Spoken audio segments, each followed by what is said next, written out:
l'homme est une créature de Dieu si merveilleuse que son corps est le temple de son esprit, dans lequel il doit tout faire pour le glorifier.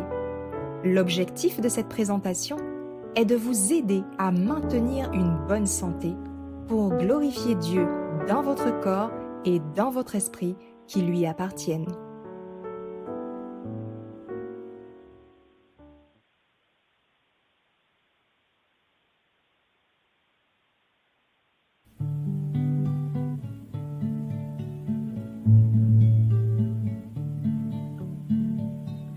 Pécheur,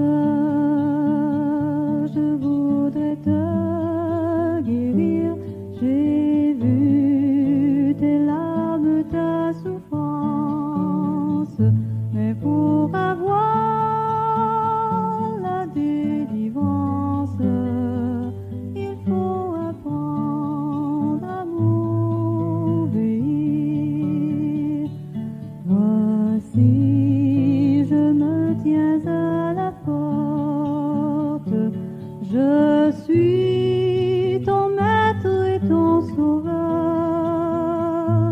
La paix, le bonheur, je t'apporte.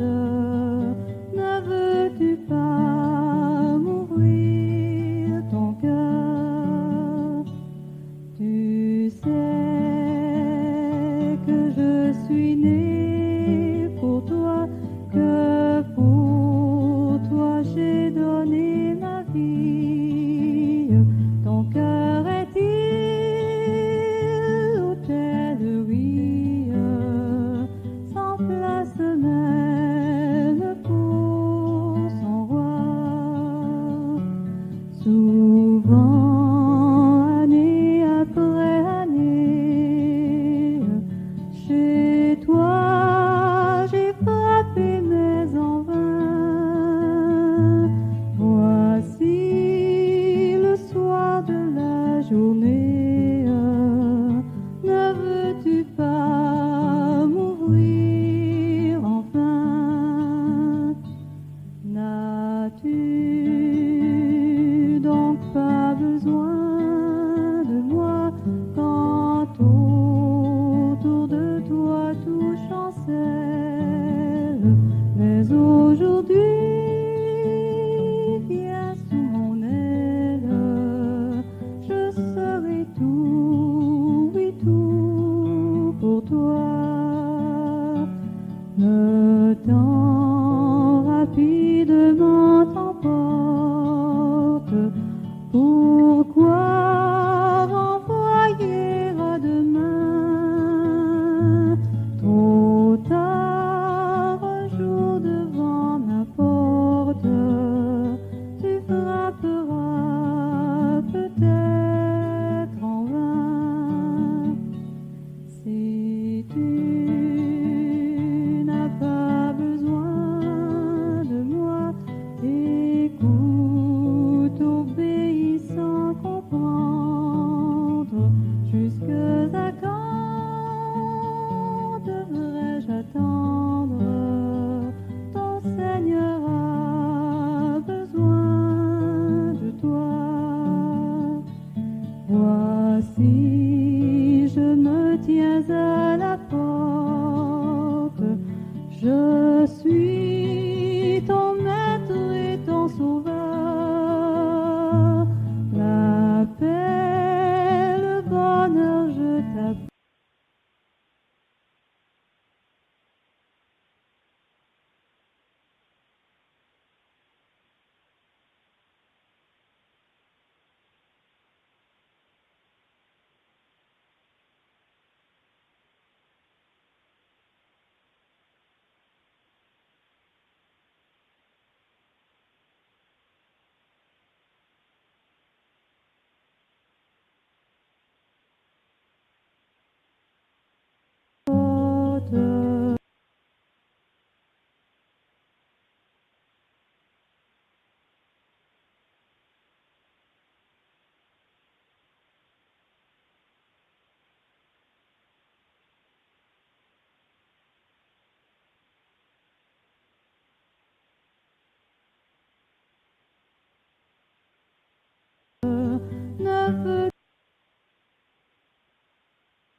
À nouveau, bon sabbat à tous, à toutes et bienvenue pour ceux qui nous rejoignent que maintenant pour notre deuxième partie de le missionnaire médical. Et sans plus tarder, je vais vous inviter à vous incliner avec moi pour la prière pour commencer.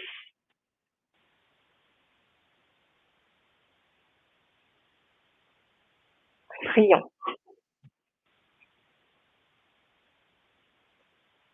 Merci Père éternel pour cette merveilleuse journée de sabbat que tu nous accordes de pouvoir passer.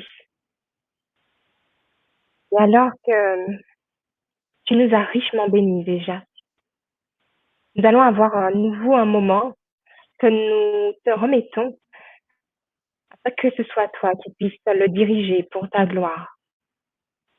Aide-nous à grandir encore sur l'aspect du soin que tu veux que nous puissions prendre de nos corps qui sont en temple.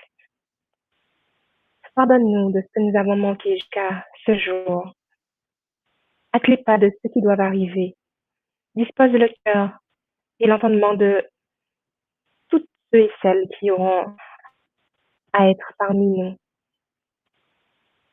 Veuille garder les moyens de communication également que nous utilisons. On les grâce, Père, que nous te prions, les mérites de Jésus. Amen.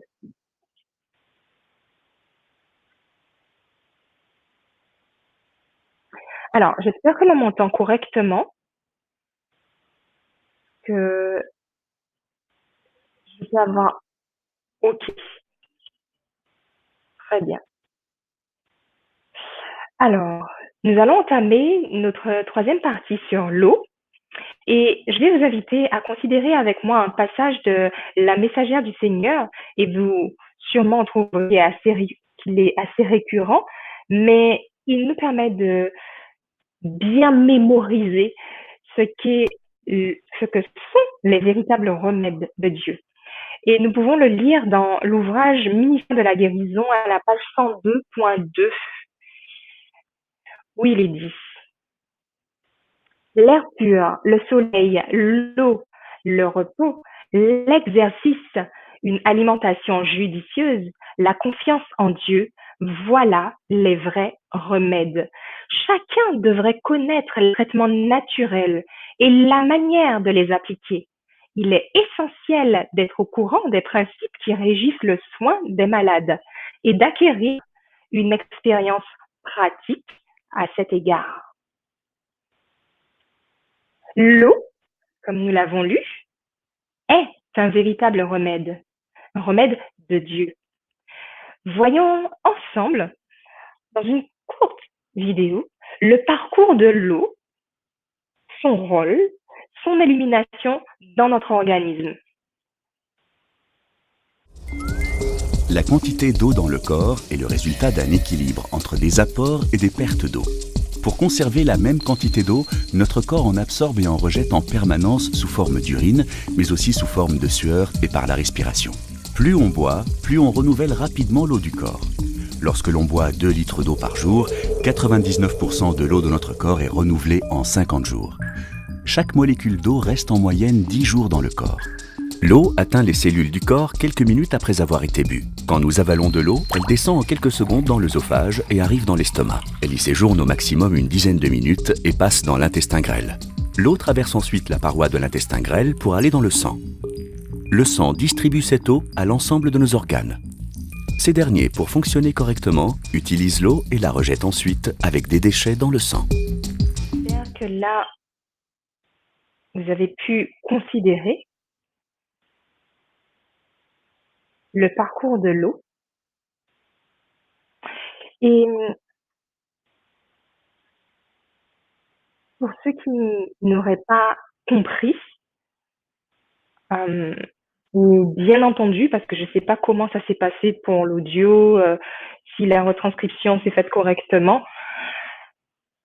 nous voyons en fait, au travers de cette courte vidéo, de la consommation de l'eau, son passage dans le tube digestif, comment l'eau finalement va parcourir l'estomac, l'intestin, etc. Et comment il va être ensuite distribué et son rôle ensuite pour nourrir chacune des cellules, mais permettre surtout de ramener en fait tous ces déchets qu'il va transporter, puisqu'il va être un vecteur qui va ramener au niveau du sang, qui ensuite, lui, là on n'a pas vu sur la vidéo, puisqu'on a plutôt considéré le parcours de l'eau, mais ensuite va aussi être purifié à travers des reins, etc.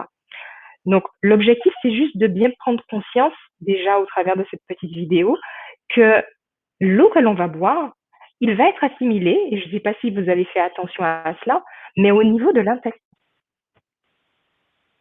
Déjà, c'est un point.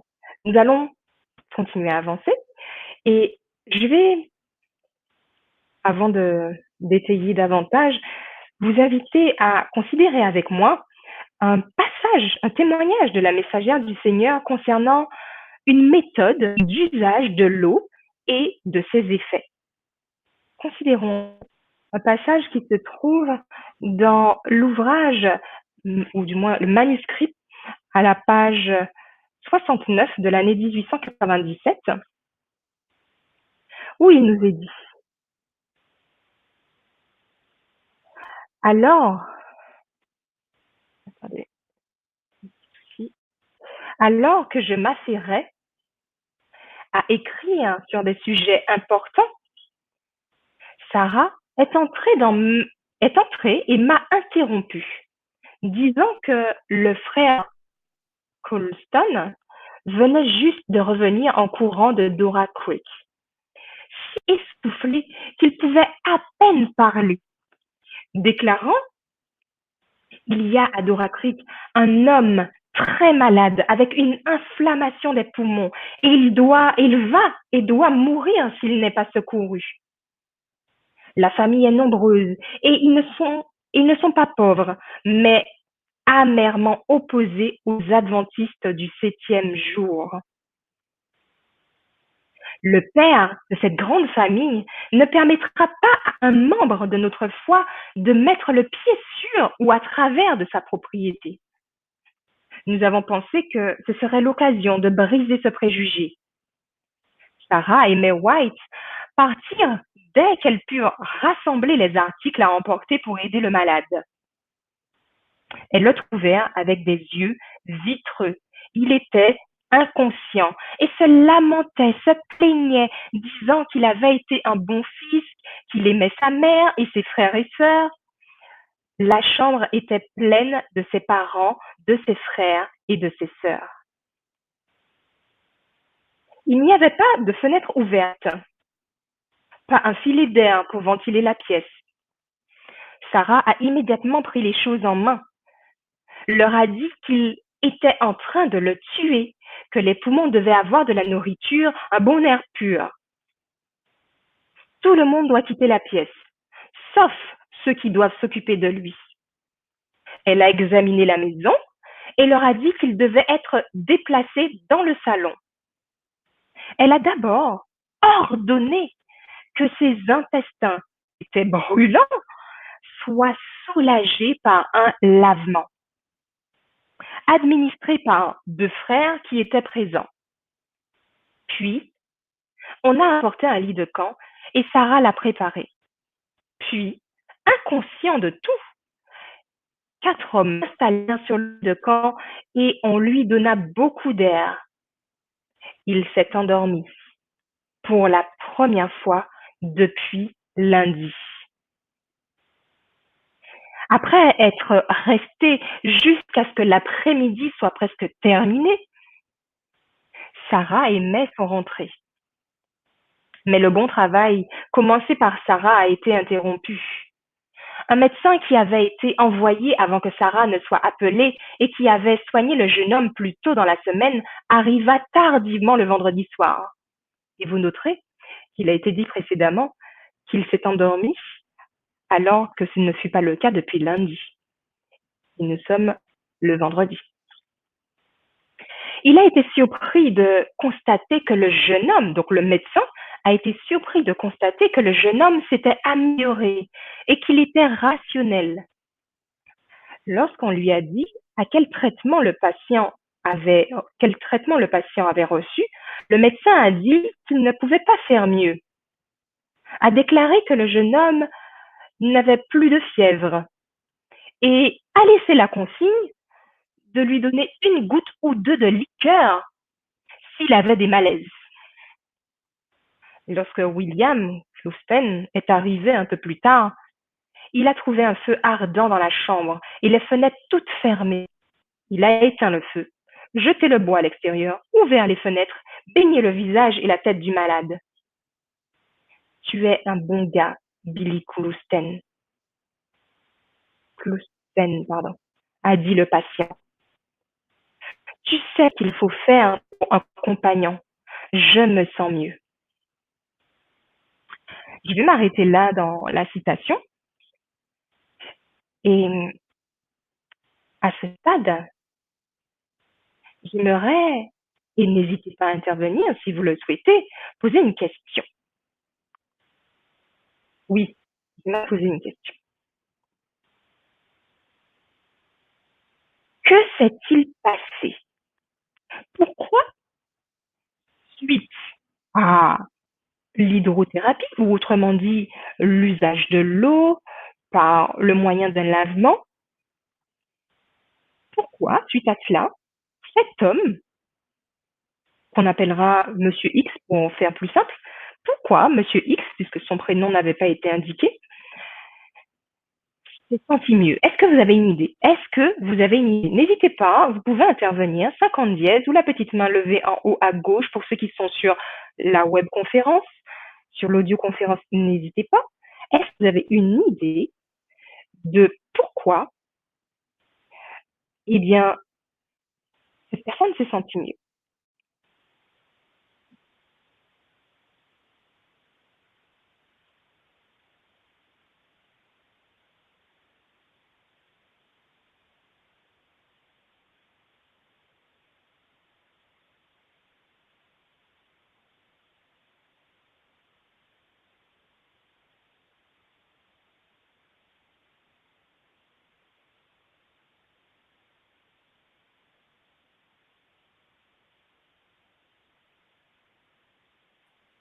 Alors, je ne vois pas d'intervention, si ce n'est un commentaire, mais on ne va pas répondre pour l'instant à cela. Ah si, alors Becca, Heidi, Becca.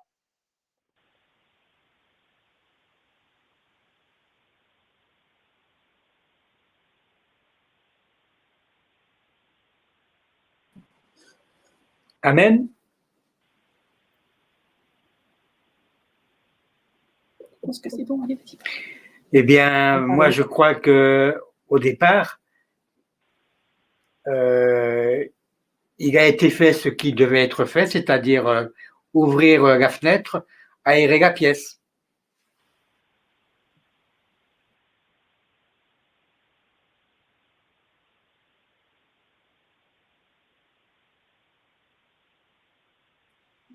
Alors, merci Eric.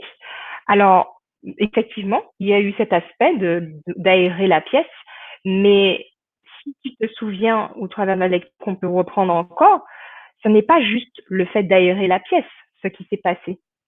Et il est fait mention de quelqu'un qui était mourant et qui avait eu plus de conscience en fait, quand on lit le passage dans son intégralité, qui était sous le point de mourir.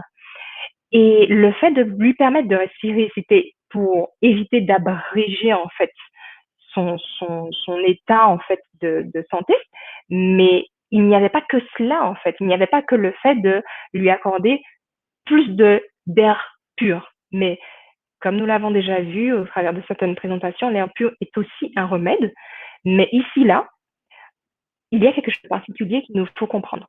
Donc, je ne sais pas si tu souhaites à nouveau intervenir ou quelqu'un souhaite intervenir concernant ce qui s'est passé là précisément, surtout que la première chose qui a été faite en urgence et qui a été ordonnée par Sarah a été l'hydrothérapie. Donc, je vais attendre quelques instants. S'il n'y a pas d'intervention, on va avancer. Je vais attendre encore quelques instants.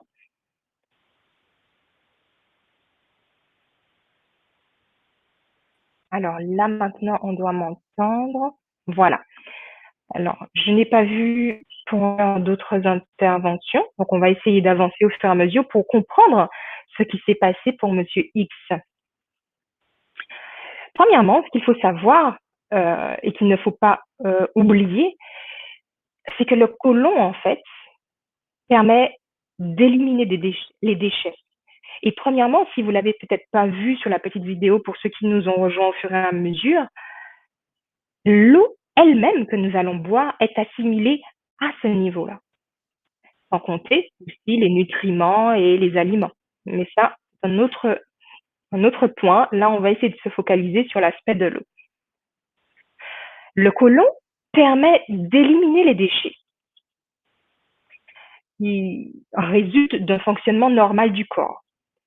Mais le côlon ne peut pas le faire correctement si ses parois sont recouvertes de matière putréfiée. Le côlon est aussi un terrain de culture pour les bactéries. Dans un côlon sain, les bonnes bactéries contrôlent les mauvaises, c'est-à-dire celles qui vont causer des maladies. Quand la putréfaction et la fermentation sont trop importantes, eh bien, les bactéries pathogènes prolifèrent et entraînent des maladies. Cette toxémie intestinale, si on peut appeler ça comme ça, amorce un processus de perte de vitalité et de l'immunité naturelle qui conduit à la maladie et à la dégénérescence. Et je ne sais pas si vous vous rappelez dans ce que nous avons lu, mais il était noté, et je vais vous permettre de le relire en me remettant sur la slide qui correspond. Voilà, normalement, vous l'avez affiché. Voilà. Donc, elle a d'abord ordonné que ses intestins qui étaient brûlants. Donc, elle a quand même fait un examen, en fait, de Monsieur X, on l'appelle comme ça, pour déjà se rendre compte de ce qui se passait dans son environnement, ce qu'il fallait améliorer, etc., mais aussi physiquement de ce qu'elle pouvait constater.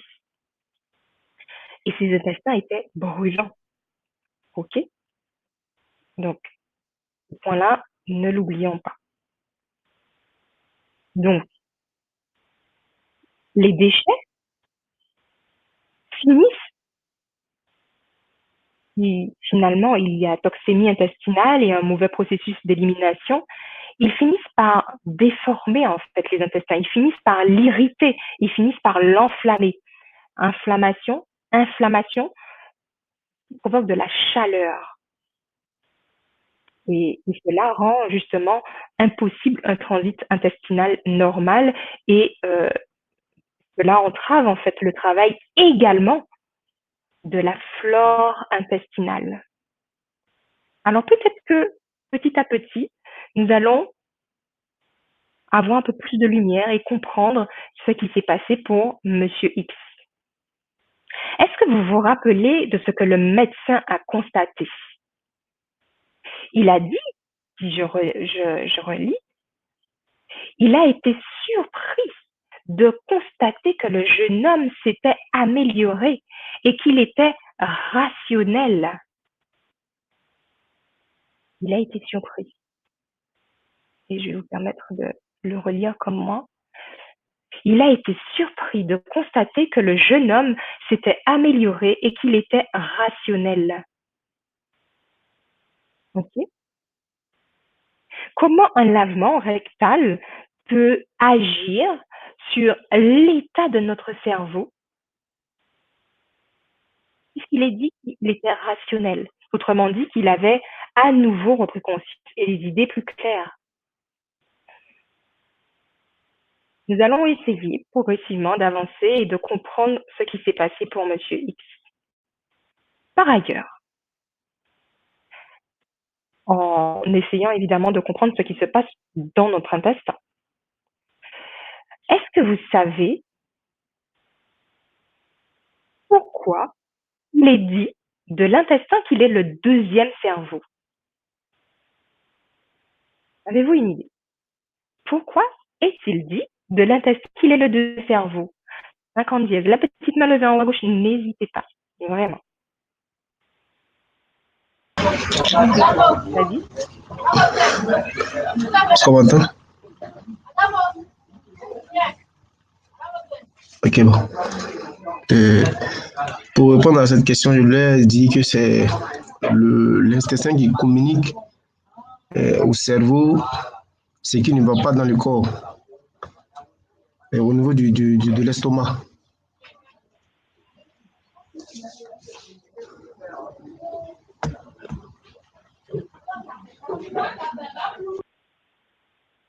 Alors, je ne sais pas si tout le monde a bien entendu Alex, mais j'ai cru comprendre, il dit que l'intestin dit ou communique au cerveau ce qui ne va pas bien, et notamment au niveau de l'estomac, j'ai entendu. Barbara nous dit que les deux sont connectés entre le cerveau et l'intestin. Ok, je crois qu'il y a une autre intervention. Ah, je ne vois plus. Je croyais qu'il y avait une autre intervention. Oui, alors Gabriel, vas-y. Vas-y.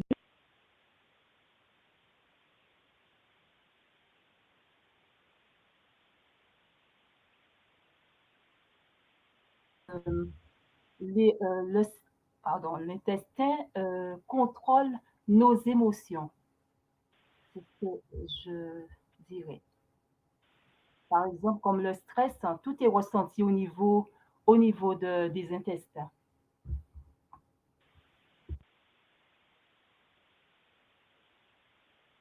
Est-ce qu'on m'entend? Oui, ça y est.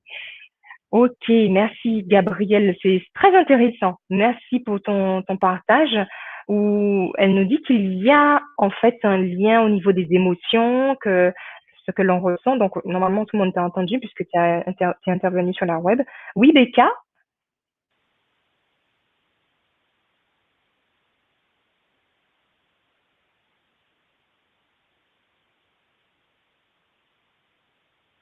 Oui, donc moi je voulais rajouter en fait que tout comme le cerveau, comme il a plein de ramifications et pour communiquer avec chacun de nos membres, l'intestin c'est pareil, il est relié aussi au cerveau et tout, comme tout passe aussi, l'alimentation, tout passe par l'intestin. Après avoir été digéré dans l'estomac, ça passe par l'intestin et les apports en fait que l'alimentation qu'on a eue, par exemple, ça, après, il va faire son rôle, distribuer aussi à chaque organe pour apporter tout ce qu'ils ont besoin.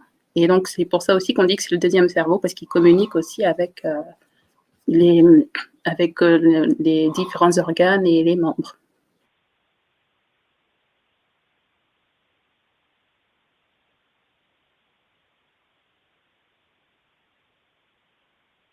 Amen. Oui, ça y est, maintenant on m'entend. Merci Becca pour ton intervention. Et il y a un complément concernant Barbara, donc il nous dit que par rapport à l'information de Gabriel, cela s'effectue via le système parasympathique. Ok. Alors, je vous propose que nous puissions avoir une réponse d'un expert. Comme ça, au moins, on est clair. Pourquoi dit-on que l'intestin est le deuxième cerveau?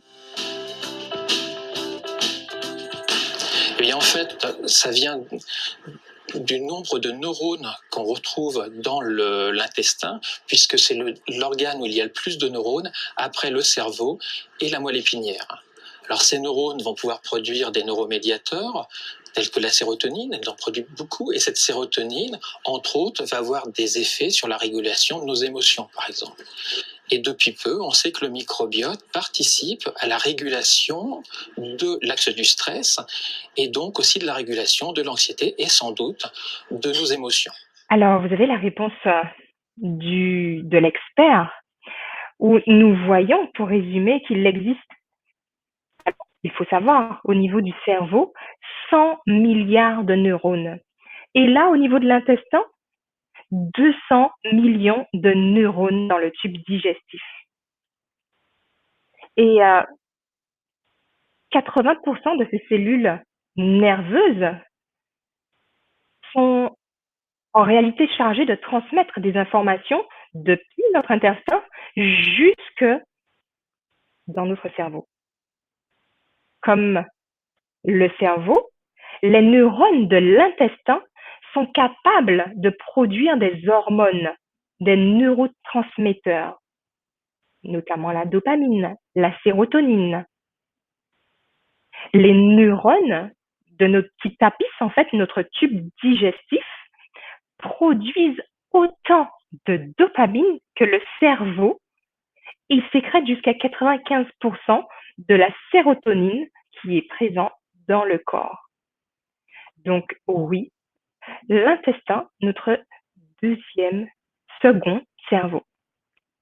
L'intestin, et Gabriel, dans ta réponse, justement, tu es venu sur cet aspect, l'aspect du siège des émotions.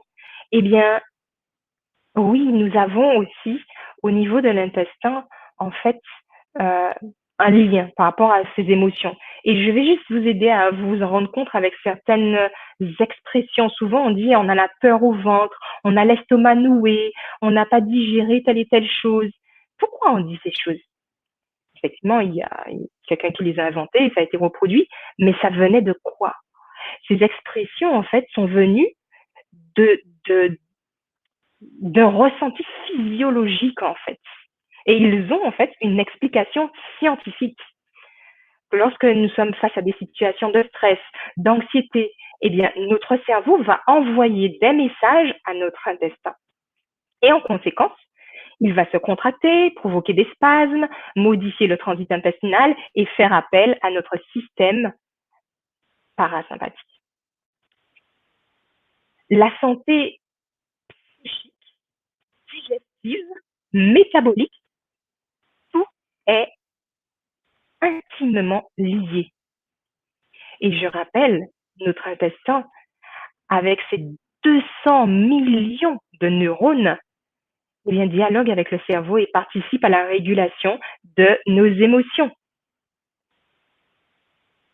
Mais il y a autre chose d'important à bien prendre conscience, c'est que notre cerveau est aussi influencé par les milliards de bactéries qui peuplent le tube digestif. C'est ce que nous allons considérer maintenant. Nous avons vu qu'il y a des neurones, nous avons vu qu'il y a un lien en fait entre le cerveau et l'intestin, qu'il y a de la production d'hormones, qu'il y a une transmission d'informations, les émotions, etc. Il y a aussi les bactéries, en plus des neurones, les bactéries dans notre intestin. Dans nos intestins, il abrite 100 milliards de bactéries. Ces bactéries constituent ce que l'on appelle la flore intestinale. Vous voyez l'importance des intestins? Le siège de notre immunité. 100 milliards de bactéries qui représentent notre système immunitaire. La plupart d'entre elles vivent dans la muqueuse justement intestinale. C'est elles qui vont faciliter la digestion. C'est elles qui vont repousser les germes indésirables, autrement dit les mauvaises bactéries ou les mauvais germes. Et c'est elles aussi qui participent à la production de vitamines et qui vont aussi neutraliser les toxines. Ce qui est important de bien mémoriser, c'est que si l'équilibre de notre flore, de ces bactéries est perturbé, eh bien, notre flore et nos défenses immunitaires vont s'en trouver affectées. La peau, la lymphe, les reins, les poumons sont des voies de sortie, des émonctoires, des voies d'évacuation des déchets, des toxines accumulées de notre organisme. Mais notre intestin, notre gros intestin, est de loin le plus important. Il faut impérativement le maintenir en bon état de fonctionnement. Rappelons-nous, siège des émotions, connexion avec notre premier cerveau, les productions d'hormones et tout ce que nous venons de dire. Lorsque nous consommons du sucre, de la viande, des plats préparés, des mauvaises graisses, du pain blanc, des pâtes, des sucreries, tout ceci a un impact négatif sur la flore intestinale. Sans compter, et tu en as fait mention, Gabriel, le stress, les émotions négatives qui peuvent être liées à notre mode de vie, mais également le manque d'exercice, consommation de tabac ou d'alcool, tout cela, alimentation, mode de vie, etc., tout cela, stress, va venir influencer ou dérégler, si c'est dans l'aspect négatif, le fonctionnement du côlon. Il y a pire, ce sont les antibiotiques, qui sont de gros destructeurs des bactéries au niveau de notre flore intestinale, qui vont détruire que ce soit les bonnes et les mauvaises bactéries. D'où l'importance, après une antibiothérapie, de régénérer cette flore intestinale. Aussi, ce peu à cause de tout ce que j'ai pu énumérer, qui sont des causes de dérèglement, eh bien, l'intestin va devenir paresseux. Il élimine moins bien, il devient moins efficace. Les déchets ne vont plus ou moins s'évacuer, pardon. Les déchets vont moins s'évacuer. Et du coup, ce qu'ils vont produire, c'est de la putréfaction au niveau du côlon, ce qui va entretenir une auto-intoxication. Et si vous avez pu considérer la petite vidéo au départ sur l'eau, le passage de l'eau, on pourrait le faire pour l'alimentation aussi. Mais en fait, nous avons au niveau de l'intestin, en fait, l'absorption. Et donc, si nous avons un intestin qui souffre, qui est en mauvais état, il y a une mauvaise absorption et finalement, cela se ressent sur notre état de santé. Selon la Société de médecine de Grande-Bretagne, 90% de toutes les maladies chroniques seraient dues à un côlon qui ne fonctionne pas correctement. Et il convient donc de le désencrasser. Le côlon est supposé servir de réserve de nutriments pour le sang. Il les transporte à travers ensuite tout l'organisme. Mais si le côlon est toxique, ces poisons qui sont transportés et ramenés en fait dans le sang constamment. Et ce qui engendre aussi le fait d'avoir souvent faim, en permanence, et à manger tout ce que finalement on en a besoin parce que les nutriments en fait ne sont pas absorbés. Ok? Alors peut-être que petit à petit vous commencez à entrevoir ou mieux comprendre ce qui s'est passé pour Monsieur X que nous avons vu avec la messagère. Ok? Nous avons vu qu'il a eu en urgence un lavement. Le lavement a permis d'éliminer les selles. C'est une chose. Mais aussi, il a permis et favorisé le développement des bonnes bactéries. Le fait de nettoyer son intestin permet de détoxifier l'organisme et d'aider à reconstruire la flore intestinale. Non seulement il est utile lorsqu'il y a des problèmes intestinaux comme la constipation, mais il permet aussi de renforcer le système immunitaire. Le lavement va permettre de rétablir la symbiose des bactéries au niveau de l'intestin. Donc, il est conseillé aux personnes déjà malades, comme ce fut le cas pour Monsieur X, mais aussi, ça peut être en mesure de prévention pour renforcer le système immunitaire. Voyons quelques pathologies qui sont liées avec le côlon. Alors, j'espère que la slide est visible.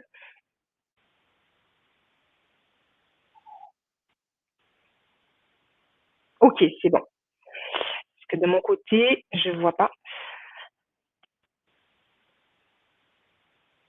Alors, donc, les pathologies en lien avec le côlon, ça peut être des problèmes hépatiques.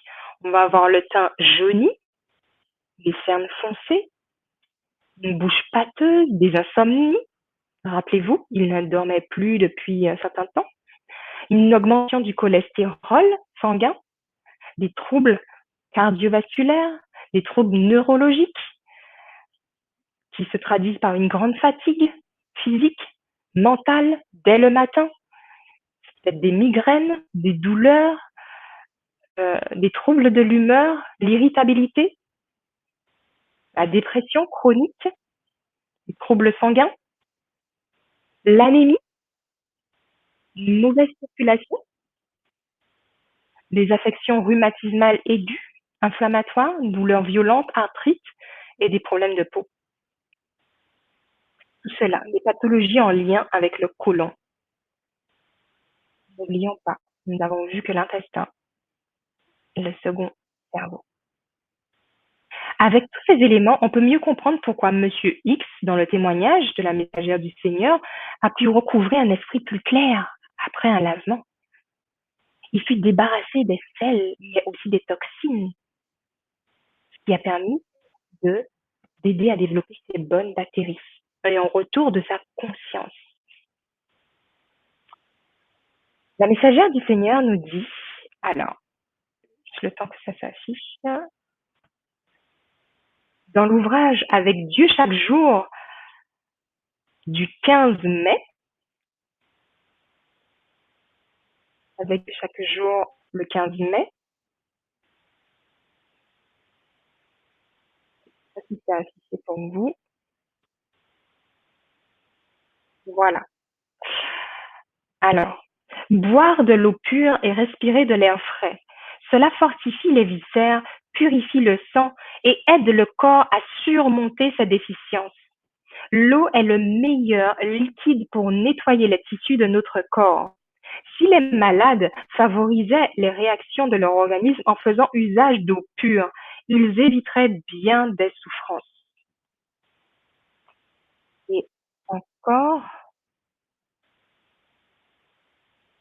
alors, dans Medical Ministry, page 227, l'hydrothérapie, appliquée avec sagesse et habileté, peut sauver bien des vies. L'hydrothérapie, appliquée avec sagesse et habileté, peut sauver bien des vies. Une étude diligente doit accompagner des traitements attentifs. Que des prières soient avec foi prononcées au chevet des malades et que ceux-ci soient invités à se réclamer personnellement des promesses de Dieu. Amen. Voici les symptômes qui nous permettent de révéler si, oui ou non, il y a un déséquilibre au niveau de la flore intestinale. Si nous avons de la constipation, des diarrhées, des ballonnements, des douleurs abdominales, de l'allergie ou de l'intolérance alimentaire, autrement dit, la fatigue chronique, un côlon irritable, sont des symptômes qui nous permettent de révéler qu'il y a un déséquilibre au niveau de la flore intestinale. Nous allons nous attarder sur un point de ce que nous venons d'évoquer concernant ces symptômes, à savoir la constipation. Et je sais pas si vous, voilà. À quel moment on peut dire que l'on est constipé? Est-ce que vous avez une idée d'à quel moment on peut dire que voilà, on est constipé? Qu'est-ce qu'une fréquence normale? Voilà. N'hésitez pas. 50 dièse ou la petite main levée.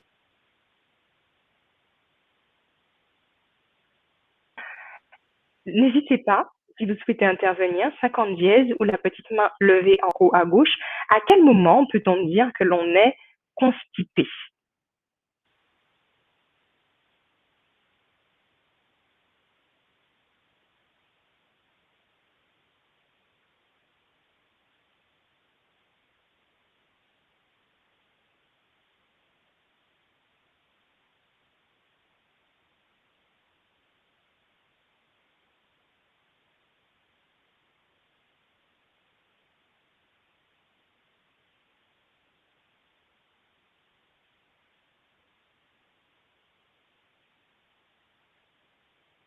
sens que ça fuse de mon côté. Il y a plein de propositions, mais il y a personne qui ose véritablement se mettre devant le micro. Est-ce que de votre côté, vous avez une idée? À quel moment on peut dire qu'il y a de la constipation? Avez-vous une idée? 50 dièse ou la petite main levée en haut à gauche. Alors, ah mince, désolé, j'avais pas vu les petites mains. Allez-y. Oui, bonsoir. Bonsoir à tous. Si je ne me trompe pas, je crois que si on mange 3 fois, on est censé vider son côlon 3 fois dans la journée. Donc, on est censé visiter les toilettes tous les jours. Si on ne visite pas les toilettes tous les jours, je pense qu'on peut déjà parler de constipation. Si on reste même un jour sans aller aux toilettes, je pense qu'on peut parler de la constipation, si je ne me trompe pas. Voilà, merci.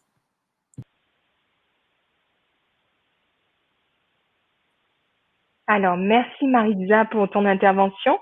Et je crois qu'il y avait une autre personne. Ah oui, il y a Becca. Alors, allez-y. Ah oui, j'ai dit, oui, le ventre est gonflé. On sent le ventre est dur. Oui, c'est vrai, parce qu'il faut dire déjà. Le ventre est dur et à cause d'un manque.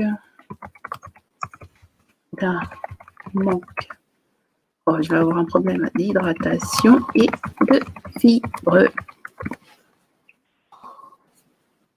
Hydration, non pas hydratation, s'il te plaît. Oui, mais hydration, c'est plus ça. Ok, on t'a entendu. On t'a entendu en fait. Je sais pas comment ça a fonctionné pendant que tu écrivais. Alors, il y a un écho chez moi là. Là, voilà, c'est mieux. Donc, en fait, comme tu disais, donc il se passe que quand on est constipé, le ventre est dur et il y a un manque d'hydratation et de fibres. Ok. Alors, Maritza nous a dit par rapport à la fréquence, donc 3 fois par jour, si on mange 3 fois par jour. Si tu parles des symptômes physiques, c'est-à-dire sensation de ventre dur, qu'est-ce qu'il y avait d'autres écrits? Manque d'hydratation, donc ça c'est plus les causes, d'accord. Donc, est-ce qu'il y a une autre proposition que celle de Maritza, à savoir concernant la fréquence? Est-ce que pour tout le monde c'est ça? Est-ce que pour tout le monde c'est je mange 3, je vais 3 fois aux toilettes dans la journée? Est-ce que tout le monde est OK avec ça? Est-ce que pour vous c'est ça la réponse pour qu'on puisse avancer? N'hésitez pas. 50 dièse, la petite main levée en haut à gauche si vous souhaitez intervenir.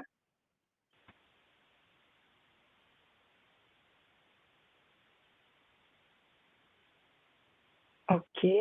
Alors, je vois pas d'autres interventions. Donc, ça veut dire que tout le monde est d'avis comme... Ah, alors vas-y, allez-y. Excuse-moi, non, je me suis juste trompée en activant le micro. Merci.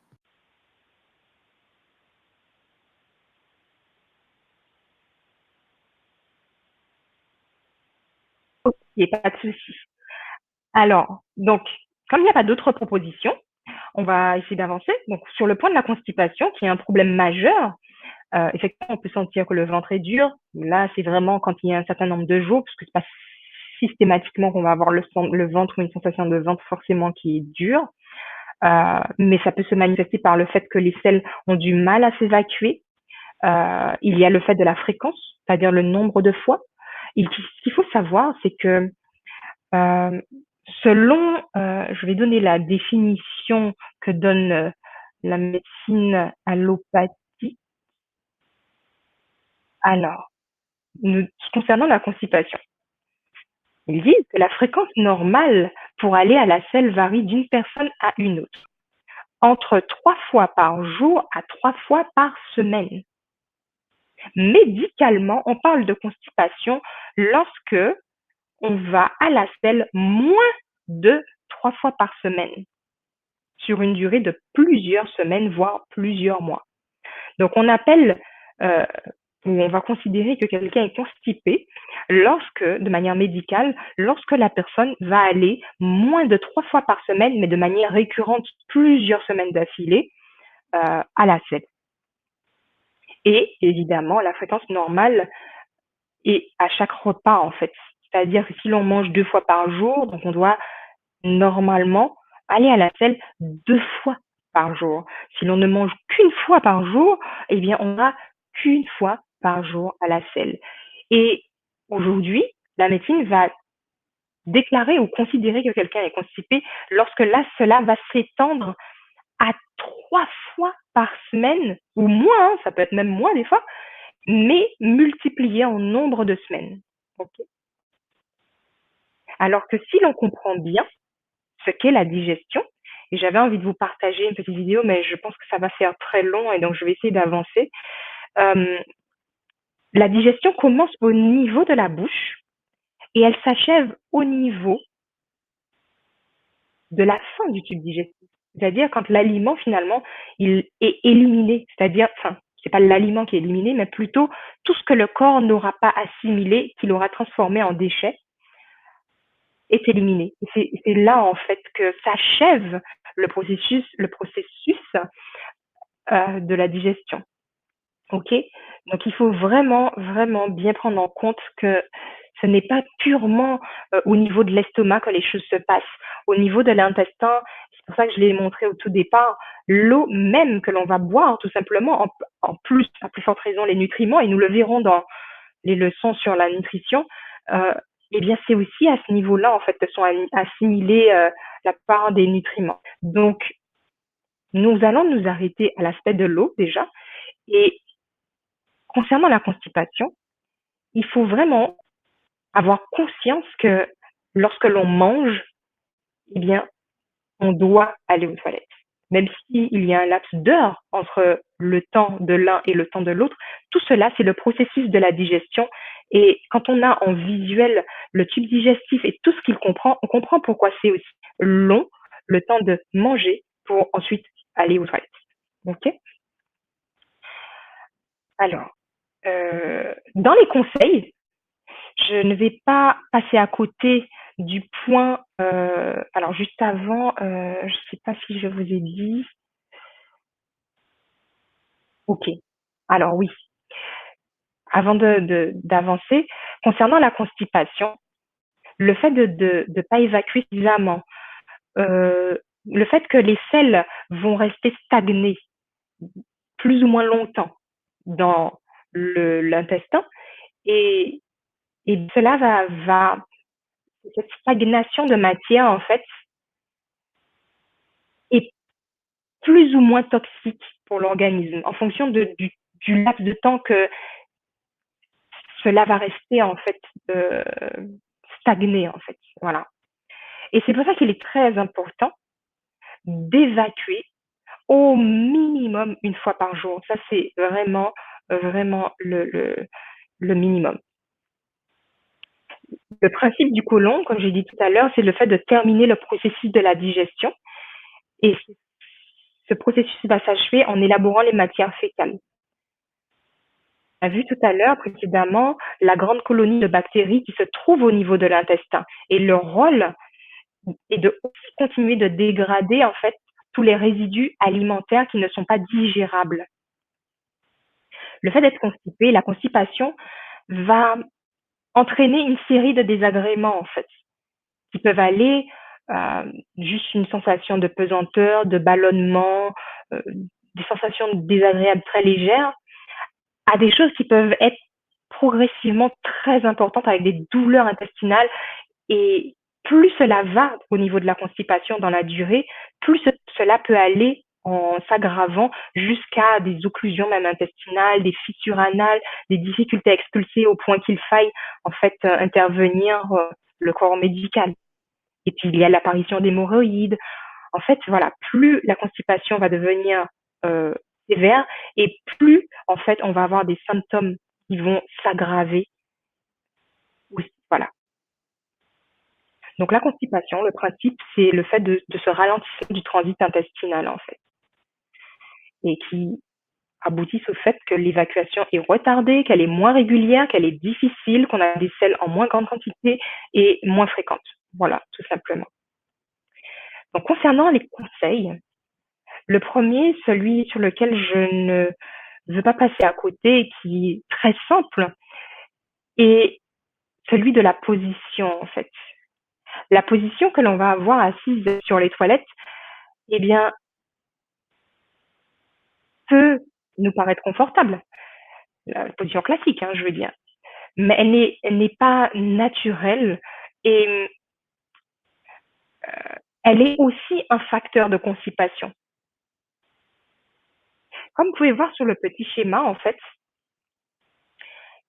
eh bien, il y a des études en fait qui ont été menées pour d'ailleurs, vous trouvez sur la slide des liens qui vous permettent de retrouver ces études, qui permettent de mettre en lumière en fait, euh, les scientifiques ont prouvé que l'utilisation d'un tabouret en fait physiologique qui permet d'avoir les pieds à une certaine hauteur. Et si je vous mets une autre slide, ça va être beaucoup plus visible pour vous. Je vais la mettre tout de suite. Voilà. Eh bien, en se mettant dans cette position, on va favoriser en fait l'angle anorectal de 35 degrés, ce qui permet que l'évacuation se fasse plus facilement. Alors que dans la position assise classique, eh bien, cela va créer une pliure, comme vous pouvez voir sur le petit schéma en dessous, au niveau du rectal, et va bloquer en fait le principe naturel d'élimination. Et ça va provoquer en fait le fait de pousser davantage, de sentir qu'il y a en fait une difficulté. Alors que ça devrait être tout à fait naturel et sans difficulté en fait. Donc voilà, donc il y a déjà la position assise qui induit aussi de la constipation en fait, mécanique, de la constipation mécanique. Ok. Alors, je vais juste m'assurer s'il y a ou pas des questions.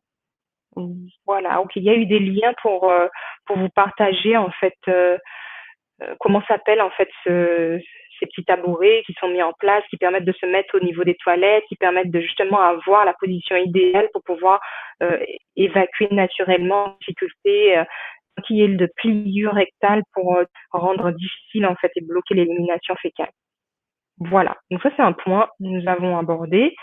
C'est voilà. Donc concernant le lavement, pour revenir au point, comment faire un lavement, tout simplement? Comment faire un lavement? Alors, il est possible en fait de nettoyer soi-même son intestin. Et on va voir en fait les étapes de cela. C'est très simple. Alors déjà, il faut avoir le matériel qui est peu coûteux, ça peut être une poche qui s'appelle une poche à lavement. Ça peut être un boc, donc il va être un peu plus rigide. Ils existent sous différentes formes. Vous pouvez trouver différents modèles, que ce soit à la pharmacie, sur Internet. C'est quelque chose que l'on trouve avec des prix et des tarifs différents et assez facilement. Hein. Donc la poche, son intérêt, c'est qu'on peut la porter facilement. Donc si on doit voyager, se déplacer, voilà, c'est pliable, c'est assez pratique. Et puis le fait aussi qu'elle soit transparente, eh bien ça permet de contrôler et de savoir en fait le niveau de l'eau qui descend dans la poche.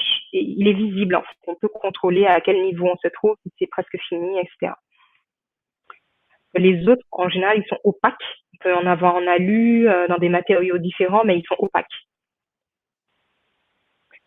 Alors, donc on les trouve assez facilement, je vous ai dit. Les lavements sont conseillés dans les cas de déséquilibres intestinaux. On a vu que le siège de nos défenses immunitaires sont les intestins. Donc, s'ils sont en bon état, eh bien, notre immunité sera en bon état. Il y a aussi, on peut les utiliser aussi, ces lavements, pour lorsqu'on est dans une période de détox, quand on veut en fait se nettoyer en profondeur et qu'on veut éliminer en fait un maximum de toxines de notre organisme, on peut justement user de lavement pendant cette période de cure, on va dire. On peut les faire par cure. On peut aussi les faire pour faciliter le renouvellement de la flore, comme on a vu précédemment, et aussi pour décongestionner en fait l'organisme. Donc là, dans le cas de Monsieur X, il avait une inflammation au niveau de l'intestin. Il y avait une congestion qui était visible. Donc, en plus de la température. Donc, la température était manifeste d'une inflammation, etc. Donc, voilà. Donc, les ustensiles, ça peut être poire, boc, poche à lavement, voilà. C'est des choses qu'on peut trouver facilement, qui coûtent pas cher. Pour réaliser un lavement, il faut remplir en fait la poche avec de l'eau à la température du corps, de l'eau distillée de préférence, de l'eau purifiée, autrement dit, voilà. La température peut être légèrement en dessous de la température corporelle ou légèrement au-dessus, mais on est dans des températures qui sont agréables à supporter. Et ça va être à chacun en fait déterminé par rapport à son ressenti. Et il est possible de faire des lavements avec des infusions de plantes comme la camomille, le calendula, en fait, comme une infusion en fait. Et cela va venir apaiser, adoucir en fait, en plus de l'eau. Voilà. Donc toujours à la température du corps, comme j'ai dit précédemment. Ensuite, donc mettre l'autre image. Avant de procéder au lavement, il faut penser à chasser les bulles d'air qui peuvent se loger dans le tuyau. Donc, quand on a rempli en fait son boc ou sa poche, on va d'abord au-dessus d'un lavabo ouvrir en fait parce que sur le tuyau vous avez un petit robinet pour activer ou désactiver le débit, et ce qui va permettre de commencer en fait à faire descendre le liquide et éliminer en même temps toute l'air pour que l'air soit chassé en fait de la poche. Il est conseillé aussi d'être dans une position où l'on peut en fait avoir la visibilité sur le niveau de l'eau qui descend. Après, si on le fait avec quelqu'un qui nous tient la poche, elle peut aussi nous dire voilà à quel niveau on en est. Voilà. Ensuite, il faut prendre une position allongée qui soit confortable, peut-être sur une serviette, sur un lit. Il y en a qui peuvent le faire sur un lit avec une serviette, voilà. Et avant d'utiliser une canule, en fait, il y a une canule au bout en fait de ce tuyau qui est court, hein, c'est pas quelque chose de très profond. On peut le lubrifier avec de l'huile de coco, de l'huile de ricin, une huile pour lubrifier tout simplement et que l'introduction soit en douceur. Voilà. Et il est conseillé d'être le plus détendu que possible. Donc si on n'est pas prêt et que psychologiquement on a un blocage à ce niveau-là, il ne faut pas se forcer non plus. Hein. Voilà. Voilà. Alors, j'ai eu un commentaire concernant la fréquence des selles. Il dit non, une fois par jour, me semble-t-il. Alors, les selles, ce qu'il faut savoir, je vais juste revenir dessus parce que je ne sais pas si c'est quelqu'un qui nous a rejoint tout juste. Les selles sont le produit en fait de la dégradation de repas en fait. Donc, à partir du moment où on va avoir des selles, c'est que l'on a mangé. Le processus de la digestion commence par la bouche et se termine par l'anus. Donc, ce que Maritza a dit était totalement vrai, en fait. Aujourd'hui, on s'est habitué à avoir un mode de vie et à avoir aussi des conseils de personnes qui ne sont pas naturopathes, qui sont plus, on va dire, plus dans le monde de l'allopathie. Et donc, la définition de la constipation, comme j'ai lu tout à l'heure, c'est 3 selles par semaine pendant plusieurs semaines. Alors qu'en réalité, si on n'a même pas une selle par jour, on est déjà constipé. Minimum une fois par jour, parce qu'il y a des personnes qui mangent très peu en quantité. Le fait de manger très très peu en volume, eh bien ça fait aussi qu'on a moins de volume de matières qui seront des résidus de ces repas. Et donc forcément, on n'aura pas beaucoup de sel et moins fréquente. Donc c'est pour ça que j'ai dit au minimum une fois par jour.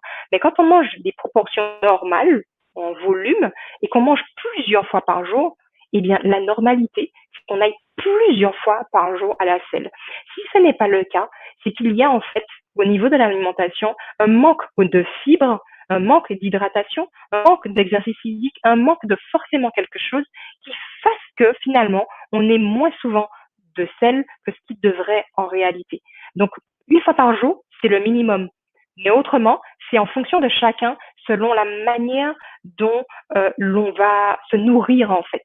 Donc comment je mange va induire comment je dois aller à la selle. Si je suis quelqu'un qui mange beaucoup et plusieurs fois par jour, je devrais en fait aller plusieurs fois par jour à la selle et avoir en conséquence. Voilà. Donc pour répondre à Claudie, voilà. Voilà. Donc, nous étions sur comment pratiquer le lavement. Donc, nous avons vu les ustensiles, nous avons vu la position qu'il faut avoir, l'état d'esprit qu'il faut avoir. Si nous ne sommes pas prêts, en fait, à faire un lavement, il ne faut pas se forcer. Maintenant, on a vu les bienfaits et l'importance d'avoir un côlon qui soit sain, autrement dit. Et voilà. Donc, si vous n'avez pas de difficulté psychologique à accepter, en fait, un lavement, il peut être pratiqué en prévention ou en curatif quand il y a vraiment un état de mal-être, comme ce fut le cas pour Monsieur X par exemple. Et cela va venir permettre de rapidement dégorger au niveau intestinal, favoriser la multiplication des bonnes bactéries, éliminer en fait des toxines, etc., etc. Tout ce que nous avons vu précédemment. Donc, concernant la poche, nous avons vu qu'il faut une température du liquide à température du corps, une température douce. On peut lubrifier la canule que l'on va introduire. On se met dans une position qui soit confortable. On met à hauteur visible, on l'accroche en fait le boc à lavement pour qu'il puisse en fait y avoir cet effet de pression par la hauteur du boc pour que l'eau puisse s'écouler tout naturellement par pression. Et ensuite, qu'est-ce que j'ai pas dit? Voilà, position allongée. Donc voilà, donc c'est la durée. Voilà. Donc l'idéal serait de conserver en fait ce liquide pendant un peu plus de 20 minutes. Entre les 15-20 minutes, c'est l'idéal. Maintenant, quand on démarre, qu'on n'a pas l'habitude, on peut avoir une sensation très rapidement de vouloir aller éliminer. Mais les premières fois, ce n'est pas grave. C'est aussi en fait le temps que le corps s'habitue à ressentir que voilà, il y a de l'eau en fait. Et aussi la manière dont on va exercer, parce que vous avez un petit robinet qui va vous permettre d'ouvrir, activer ou pas le débit. Donc quand vous activez le débit, vous pouvez pendant en fait le lavement vous masser tranquillement le ventre dans le sens de l'aiguille d'une montre pour aider en fait le liquide à s'introduire dans le côlon et aussi apaiser en fait au niveau intestinal les différents spasmes qui pourraient se présenter. Mais ce sont des spasmes naturels qui sont automatiques quand il y a en fait ils vont se provoquer pour justement éliminer. Donc c'est tout à fait normal, mais pour apaiser cela, il faut prendre de grandes respirations, se masser et interrompre le débit de l'eau, respirer. Voilà, en fait, on peut faire des massages et cela permet de mieux supporter. Ce n'est pas du tout douloureux. C'est pas du tout douloureux. La seule sensation qu'on va avoir, c'est l'envie pressante d'aller aux toilettes simplement. Mais il n'y a pas de douleur à cela du tout en fait. Donc, il faut rester dans la même position pendant ce moment, au minimum 5 minutes lorsqu'on démarre et qu'on n'a pas trop l'habitude, mais idéalement au minimum 15 minutes, voilà, dans l'idéal. Et quand le lavement commence à faire effet, on a cette sensation d'envie d'aller aux toilettes. Si vous avez des crampes, comme je l'ai dit tout à l'heure, il faut masser l'abdomen, se détendre, respirer lentement. Et voilà, ça va passer au bout de quelques secondes. En fait, l'espace ne dure que quelques secondes. L'espace, c'est cette envie pressante, tout simplement. Donc voilà. Donc le lavement, c'est quelque chose de très facile à faire, à la portée de tous, qui coûte peu cher en termes d'accessoires ou de ce qu'on a besoin pour pouvoir le faire. Alors, Alex nous dit, lorsque l'on est constipé pour faire le lavement, c'est de le faire quotidiennement ou lorsque l'on est... Alors, tu me diras si j'ai bien compris, mais ta question était, est-ce que si on est constipé, il faut le faire quotidiennement? Eh bien, oui, parce qu'en fait, le fait justement d'aider en fait l'organisme à éliminer par ce moyen, on va aussi réactiver le péristaltisme, à savoir les mouvements naturels et le fait de se contracter, d'activer en fait le débit en fait, tout naturellement avec de l'eau, c'est pas du tout agressif.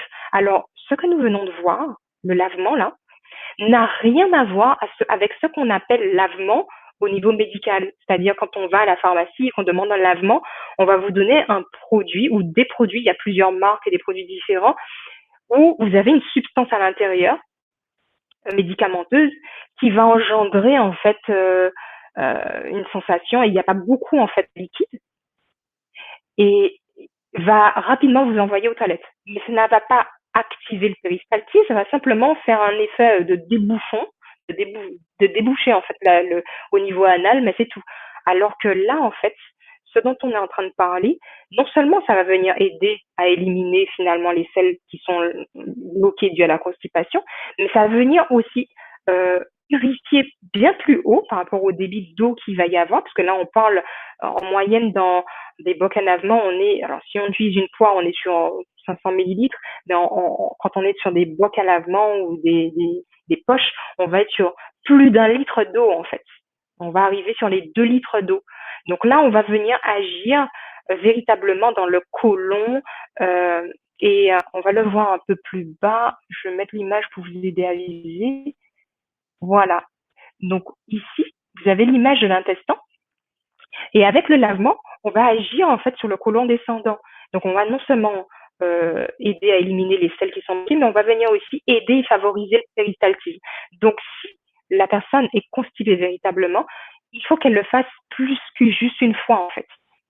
Donc oui, pour répondre à ta question, il faudra le faire sur une durée plus longue. Ça peut être une cure tous les 2 jours, à voir si déjà le lendemain ça va mieux, etc. Vous voyez?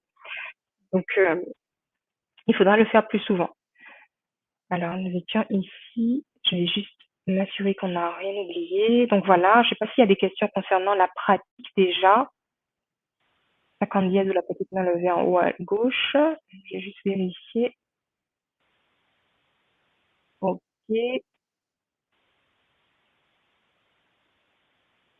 Ok. Alors, je vois pas pour l'instant de... Ah si, Marisa, pardon.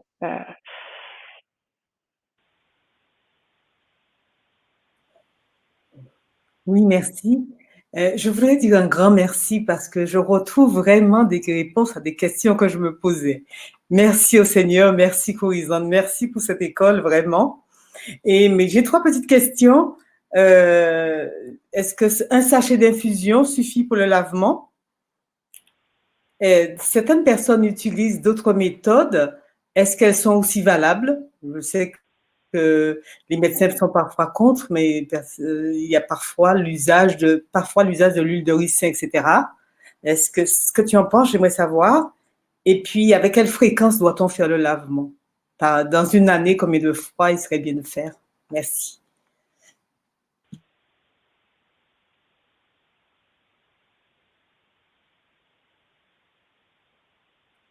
Ok, là normalement, voilà, c'est bon, on m'entend.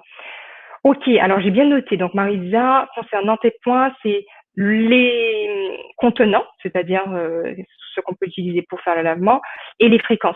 Alors je vais juste essayer pour pas manquer certains éléments que je voudrais amener, avancer un petit peu, et ensuite je vais répondre à ces points-là, parce que je crains que au fur et à mesure, finalement, je puisse répondre s'il y a peut-être d'autres qui ensuite vont poser des questions. Donc j'avance un petit peu, je garde les 2 questions, la fréquence, les contenus, et ensuite on va y venir. En tout cas, merci Marisa pour ta question. Alors, donc concernant la position, concernant la manière d'utiliser en fait les bocs, le contenu, on a vu que la température doit être température du corps. On va voir un petit peu. Alors, j'ai parlé déjà effectivement d'infusion. La question de Marisa, c'était le politiquement correct ou pas concernant certains aspects. Donc, c'est pour ça que je préfère le voir après. Je m'excuse si je te réponds pas tout de suite, mais je crains d'oublier certains points après. Donc, je vais essayer d'avancer. Comme ça, on va arriver sur la fin de tout ce que je voulais présenter et on va rester sur les questions. Alors, le principe du lavement, c'est de décoller, en fait, en plus d'éliminer, on va dire, les selles, mais ce n'est pas juste ça, c'est de décoller au niveau du gros intestin tout ce qui est résidu, en fait, d'aliments digérés, mais qui reste là et qui tapisse, en fait, l'intestin et l'empêche d'être sain et d'avoir un fonctionnement sain, en fait. Donc, c'est de décoller les résidus. Ça, c'est vraiment important d'avoir ça en tête. C'est pas juste voilà, d'éliminer des sels qui seraient sortis tout naturellement ou autrement. Non, non. C'est vraiment décoller aussi des matières qui viennent être occultantes pour le fonctionnement normal en fait de notre flore intestinale, de notre microbiote. Dans l'intestin, il y a en fait des diverticules. Là, j'ai pas un schéma pour vous montrer. Alors, on peut le voir peut-être ici avec cette image-là, mais en fait, ce n'est pas un conduit qui est tout lisse. Et de par cette figure, en fait, eh bien, il y a en fait des aliments qui viennent à ne pas être digérés et à ne pas être non plus éliminés et qui restent en fait comme des cols, notamment le gluten. Et peut-être que voilà, vous avez déjà eu ce point-là que vous connaissez. Il y a aussi en fait le fait de consommer des pains blancs, beaucoup en quantité. Les sucres, en fait, ça vient fermenter. Il y a tout un tas en fait d'aliments que l'on peut consommer qui vont venir ne pas être digérés correctement et entraver et créer des dépôts en fait et fermenter au niveau de l'intestin, ce qui va aussi provoquer des gaz et tout ce que nous avons pu voir. Et des toxines, des germes. Et ensuite, ça va, comme on a vu, en fait, l'effet du passage au niveau de l'intestin, ça va se transmettre au niveau du sang. Ça va être absorbé au niveau du sang, en fait. Et donc, nuire finalement à notre système immunitaire. Alors, je ne sais pas si à ce niveau-là, peut-être que vous comprenez mieux ce qui s'est passé pour Monsieur X. Il y avait un intestin enflammé, en plus d'avoir cette inflammation au niveau des poumons, il n'était pas bien, etc. Donc, le fait de faire un lavement, et d'ailleurs, je vais juste vous mettre une petite image, un petit visuel pour que vous puissiez voir, pour ceux qui ne connaissent pas du tout. Donc là, je vous montre un petit visuel pour que vous puissiez avoir le schéma, en fait, tout simple, du principe du lavement, en fait. On va introduire de l'eau. Et ici, l'eau va venir décoller, en fait. Non seulement elle va venir réduire, en fait, les particules de sel, mais il va venir aussi décoller, en fait, les résidus qui sont collés, en fait, sur les parois de l'intestin. Ce qui va avoir des bénéfices, des bienfaits, en fait, pour notre organisme. Et dans ces bienfaits, on va avoir une meilleure digestion, puisque d'ailleurs, on a vu que les nutriments sont assimilés au niveau de l'intestin. Donc, si la paroi est libérée de toutes sortes de particules, eh bien, il y a une meilleure absorption. On va avoir une disparition des ballonnements. On va avoir un sommeil qui sera de meilleure qualité. Et rappelez-vous que Monsieur X ne dormait pas depuis lundi jusqu'à vendredi. Et on a aussi la peau, en fait, qui va avoir un plus bel aspect. Qui se voit immédiatement, d'ailleurs. Qui va se voir immédiatement. En fait, les effets du lavement sont quasi instantanés, en fait. Si finalement vous souffrez de constipation chronique, parce qu'il peut y avoir de la constipation ponctuelle comme ça, peut-être un plat, des choses qu'on a consommées qui ont induit ça ponctuellement, mais il y a aussi des constipations chroniques, donc ça veut dire plusieurs années, très longtemps, et on a toujours eu en fait ce type de fréquence de sel et tout. Eh bien, le fait de faire des lavements de manière régulière peut aider, en plus de faire attention au niveau de l'équilibre alimentaire, de la fréquence de l'exercice physique, de l'apport hydrique. Il y a tous ces points-là qu'il ne faut pas négliger. En fait, le lavement va venir aider à, j'en ai parlé tout à l'heure, à aider à retrouver, à rééquilibrer le péristaltisme. Donc voilà.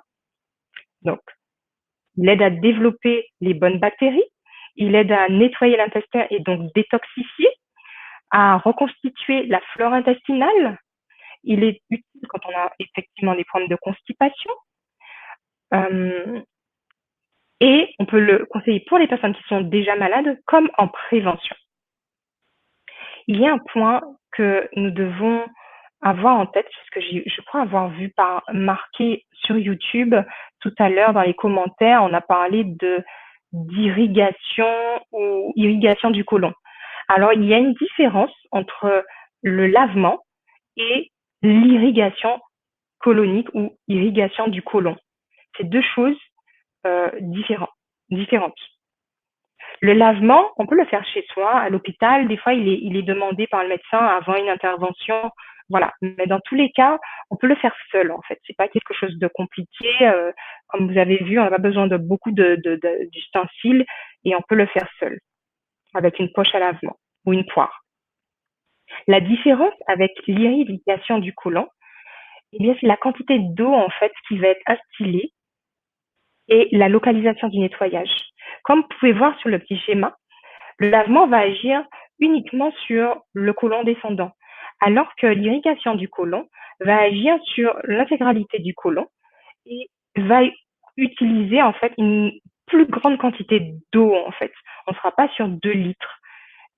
Et c'est ce qui va induire justement, et là on sera avec un thérapeute, c'est-à-dire quelqu'un qui va, un praticien plutôt, qui va en fait suivre le débit et avec une machine permettre l'introduction de l'eau progressivement, etc. Et donc il y a un débit qui est, enfin, un volume beaucoup plus important d'eau pour l'irrigation du côlon que pour un lavement. Le lavement, c'est quelque chose qu'on peut faire simplement soi-même. C'est ce qui s'est passé dans le cas de Monsieur X, alors que l'irrigation du côlon, il faut on va être avec un praticien, il va y avoir une quantité d'eau beaucoup plus importante et on va agir sur une plus grosse partie en fait du côlon. Voilà, une plus grande partie, la totalité d'ailleurs. Voilà. Donc il y a cette nuance à apporter. Très important aussi, il y a des contre-indications. Le lavement, il est déconseillé aux femmes enceintes, les personnes qui souffrent d'hémorroïdes, ceux qui ont été opérés au niveau digestif depuis moins d'1 an, si on a des saignements intestinaux, et également pour les patients qui sont atteints de diverticules, maladie de Crohn, rectocolite hémorragique ou des tumeurs digestives. Tous ces cas-là, ils sont contre-indiqués ou déconseillés plutôt de faire des lavements. Voilà. Donc, maintenant que nous sommes arrivés à ce point, nous allons, alors Marisa, la question de Marisa, c'était la quantité de sachets et je vais essayer de me remettre sur le sachet d'infusion, voilà. Et il y avait aussi, je crois qu'il y avait la fréquence, si je ne me trompe pas. On va considérer un passage de l'inspiration et ensuite on va venir sur ces questions. Donc, dans l'ouvrage Health or How to Live de James White, il nous dit,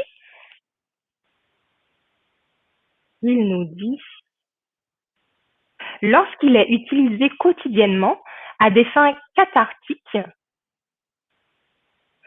cathartique, ce qui veut dire pour purifier, libérer, éliminer les impuretés.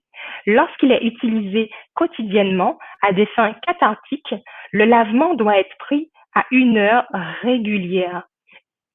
1 heure après le petit déjeuner étant un moment très approprié. À une température de 85 degrés, alors ici, il est fait mention des degrés Fahrenheit, et en degrés Celsius, on est dans un alentour de 30 degrés. Donc, comme je disais tout à l'heure, c'est une température avoisinant la température du corps, c'est une température douce, voilà, ni trop chaud, ni trop froid, enfin, voilà. En cas d'inactivité particulière des intestins, le lavement peut être rendu plus efficace en s'allongeant, en faisant injecter lentement l'eau et en la retenant pendant 15 ou 20 minutes, si nécessaire, en pressant, alors l'autre slide, en pressant à l'extérieur avec une serviette pliée. C'est peut-être comme pour les massages aussi, ce que je disais tout à l'heure. Un auteur a dit qu'il est préférable de s'allonger sur le côté droit pour faire une injection, le lavement, et il semblerait, d'après la conformation des instincts, qu'il y ait une raison à cela. En cas de constipation obstinée, il est parfois utile de prendre une petite injection froide conserver au moment de se coucher le soir. Voilà pour le conseil de l'inspiration. Donc, on retrouve la fréquence qui peut être régulière si on a une constipation chronique ou sévère. Donc, on peut le faire régulièrement. Donc, l'aspect de la fréquence. La température, ça, on l'avait abordé aussi. Le fait de s'allonger sur le côté va favoriser aussi l'action au niveau du foie. Donc, c'est bien de prendre une position allongée. Et le fait même de replier, en fait, les jambes un peu vers le ventre. Si vous vous rappelez, en fait, de la position que l'on prend sur les toilettes avec le repli qu'il peut y avoir au niveau rectal, le fait de prendre cette position peut aussi faciliter non seulement le retour, en fait, l'élimination, mais aussi l'introduction, en fait, de l'eau tout en douceur. Voilà. Donc, voilà. Alors, maintenant, concernant les questions. Donc, il y a la question de Marina. Alors, il y a plusieurs conseils concernant, enfin, il y a plusieurs avis, tout du moins, concernant les infusions. On peut, surtout si on le fait pour les premiers mois, utiliser qu'une infusion. Ça va être un lavement très doux, beaucoup plus en proportion d'eau, mais on peut, en fait, en termes de consistance, contenu de produits que l'on va rajouter, quel que soit, hein, ça peut être une infusion ou autre, eh bien, on est sur des portions de 5 à 20%. Vous voyez. Donc, un boc à lavement, si on utilise un boc qui fait 2 litres et qu'on veut utiliser de l'infusion, on peut mettre plusieurs sachets, puisqu'il faut rester sur une fourchette de 5 à 20% en fait de principes actifs ou de substances que l'on va rajouter, parce qu'on peut mettre une infusion, mais c'est peut-être autre chose, puisque l'on a parlé de plantes. Et donc, un sachet, ça peut être pour démarrer, et on peut utiliser un peu plus qu'un sachet si on a l'habitude de faire des lavements et qu'on voilà, on supporte correctement. Tout ce qui va être à base d'infusion. Alors, juste une seconde. Voilà. On peut utiliser différents types de plantes. C'est vrai que le plus souvent, on va parler de la camomille parce qu'elle est adoucissante, mais on peut utiliser aussi le thym, la sauge, le romarin. Ils sont aussi désinfectants et aussi bactéricides. Donc, quand il y a en fait vraiment des gaz et des choses qui sont manifestes et que l'on veut véritablement éliminer, on peut utiliser d'autres types de plantes, le thym, la sauge, le romarin, justement pour quand il y a de la fermentation. Et aussi de l'aloe qui va être adoucissant. Donc en plus de l'eau qui doit être distillée, je rappelle. Donc voilà pour ce point concernant le contenu, Maritza. Alors, je crois que ton micro, normalement, il est encore actif. Il y avait autre chose concernant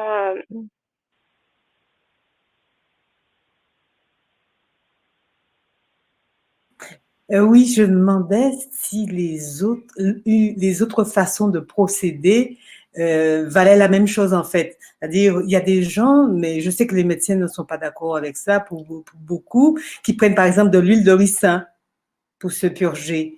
Est-ce que c'est aussi valable que le lavement? Voilà. Et je profite pour ajouter, Corizane, par rapport à ce que tu viens de dire, est-ce qu'on peut mélanger thym, romarin, sauge, ou est-ce que c'est un parfum à la fois, enfin, une plante à la fois, pardon? Et la fréquence, je disais que la fréquence par rapport à, tu as parlé de constipation, peut-être quotidienne pour ceux qui sont constipés, mais ceux qui ne souffrent pas de constipation, qui souffrent de ballonnement, fermentation ou autre, quelle fréquence pour eux? Voilà, merci.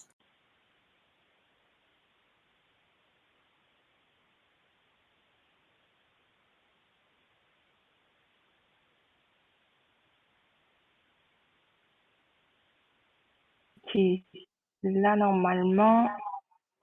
Ah, j'ai un écho. Attendez. Ok. Là, Là, on m'entend. Alors, concernant l'huile de ricin, alors je sais qu'il y en a qui l'utilisent et qui ont des résultats qui sont intéressants. Maintenant, ça reste quand même très drastique, très agressif en fait, comme ça, puisque en fait, quand on l'utilise déjà de manière orale, ça va en fait engendrer en fait il va agir comme une purge en fait. Donc on va en fait avoir de l'élimination. Donc quand on l'utilise directement à ce niveau-là, ça peut être pour hydrater au niveau de la canule, voilà. Mais en matière de lavement, moi je serais plus à conseiller en fait des huiles végétales plus douces, d'olive par exemple, où l'on va mettre que 2 à 3 cuillères à soupe pour 1 litre d'eau qui sera chaude, mélangée avec 1 litre fois. Donc c'est toujours en général les bocs. Quand on parle de bocs, là on est sur des contenants de 2 litres et non pas des poires. Parce que si quelqu'un utilise la poire et qu'il utilise 2 à 3 cuillères, c'est beaucoup trop concentré en fait. Donc concernant les huiles, je serais plus d'avis des huiles plus douces comme ça, qui vont avoir un aspect astringent, hydratant, alors que l'huile de tournesol aussi, hein, olive, tournesol, bio de préférence, pression à froid, mais vierge, je veux dire, et l'huile de ricin, elle est bien, mais je la conseillerais autrement en fait. Après, concernant les sachets, je sais plus. Tu as dit quelque chose. Ah oui, par rapport au fait de si les personnes sont constipées en fait, c'est ça? Euh, Au voilà, sachet, vas-y. je demandais si, puisque tu as parlé pour fermentation et problème ballonnement, tu as parlé de plusieurs autres plantes. Je demandais si on pouvait mélanger ces plantes pour les personnes qui ont des problèmes de fermentation, ballonnement, etc. Au lieu de prendre 3 infusions de camomille, est-ce que je peux prendre une de camomille, une de thym ou mélanger 3 autres, quoi. Romarin, par exemple, camomille, thym, romarin. Voilà. Et par contre, quand je dis l'huile, je parle de la méthode, pas au niveau du lavement. Je parlais simplement par voie orale. Est-ce que c'était valable, si ça avait la même valeur que le lavement? Voilà, c'est ce que je demandais. Merci.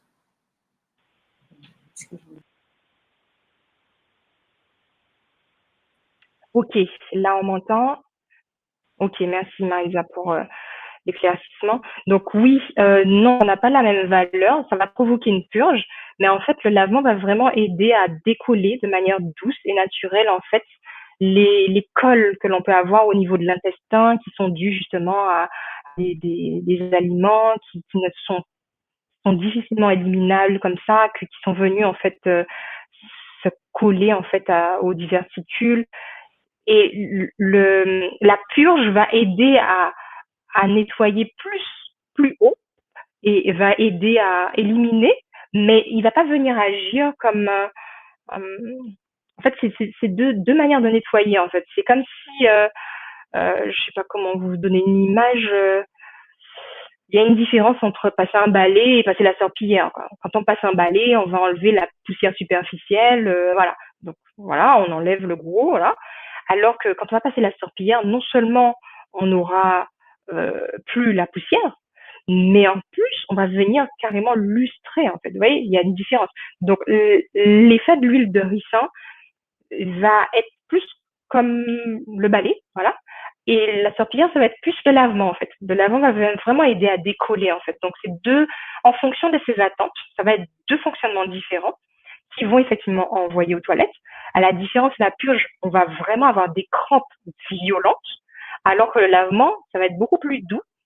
En termes d'action, c'est différent. Et on va pas avoir de douleur, en fait, comme on peut l'avoir quand on fait une purge, en fait, avec l'huile de ricin.